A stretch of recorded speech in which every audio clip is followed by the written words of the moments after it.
The year was 1941. Operation Barbarossa, the massive German invasion of the Soviet Union, had collided with a mechanical nightmare that the Wehrmacht High Command was completely unprepared for. Out of the smoke and dust of the Russian steppe emerged two Soviet steel monsters, the T-34 and the KV-1. These tanks featured revolutionary sloped armor and powerful 76mm guns that rendered the existing German Panther III and Panther IV virtually obsolete overnight. Reports flooded back to Berlin of German shells simply bouncing off the Russian hulls like pebbles. In a state of panic, the German Armaments Ministry sent a special commission to the front lines to study these new threats. The result was an emergency requirement for a completely new class of medium tank, one that could reclaim armoured superiority and turn the tide of the war. Two of Germany's leading industrial giants entered the competition: Daimler-Benz and MAN. Daimler-Benz proposed the VK3002DB. It was a design that was almost a direct mirror of the T-34, featuring a rear-mounted diesel engine and a hull shape that prioritized simplicity and mass production. Many in the military favored this approach for its practicality.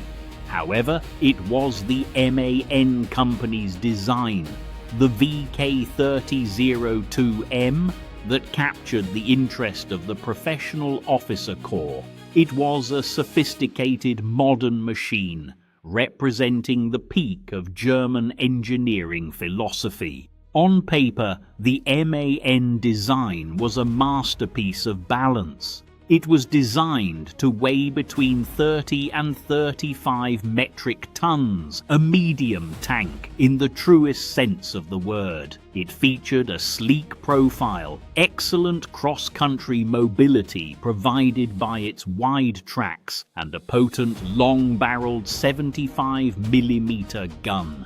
This was intended to be a reliable, highly mobile hunter capable of outperforming any Soviet tank while maintaining the mechanical endurance required for the vast distances of the Eastern Front. It was the perfect fusion of speed, firepower, and protection. But as the design neared completion in early 1942, a fatal intervention occurred. Adolf Hitler, whose influence on German military design was becoming increasingly erratic and obsessed with size, personally stepped in to dictate the final requirements. He was no longer satisfied with a balanced medium tank. Obsessed with the concept of impenetrable protection, he personally ordered that the frontal armor be increased from 60mm to 80mm. He also insisted on the installation of the even heavier, long-barreled 75mm KWK-42 gun, which weighed significantly more than the original design. The engineers at MAN were forced to comply, but they were trapped in a mechanical paradox. To accommodate this massive increase in armor and gun weight, they had to reinforce the hull and the turret. Yet the fundamental drivetrain components, the HL-230 engine, the final drives and the transmission, remained largely based on the original 35-ton design. By the time the final prototype was unveiled, the tank had ballooned from its intended weight to a staggering 45 tons. It was no longer a medium tank. It was a heavy tank in a medium tank's chassis. This new vehicle was officially named the Panther. The repercussions of this design bloat were immediate and catastrophic. The extra 10 tons of dead weight placed an impossible strain on the tank's mechanical heart. The final drives, the critical gears that transferred power from the transmission to the tracks, became the Panther's greatest weakness.